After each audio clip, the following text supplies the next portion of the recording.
এবার বলেন, মাথায় টেনশন থাকলে আর কোনো সুখ থাকে? বালা জিনিসও খারাপ লাগে। কারণ মানুষের মেন্টাল মন মেজাজ ঠিক না থাকলে ভালো জিনিসও কি লাগে? খারাপ লাগে। খারাপ লাগে। আপনার মন মেজাজ যদি খারাপ থাকে, আপনারা যদি মজা লাগে। একটু বোঝার চেষ্টা করেন কেন আমি কথাটা তুলেছি। আল্লাহর ওয়াস্তে, ইসলামের মতো একটা ধর্ম পেয়ে যদি আমরা সুখ না পাই, আফসোস করা ছাড়া উপায় নেই।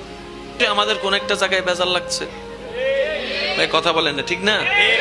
এবার আমি প্রথমেই বলেছি, যাদের সুখ দরকার, যারা শান্তি দরকার, তারা শুনেন।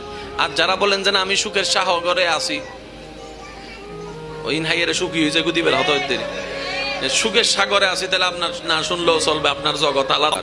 এজিদের সবচেয়ে দুর্বল বাহিনী ছিল ইমাম হুসাইনের।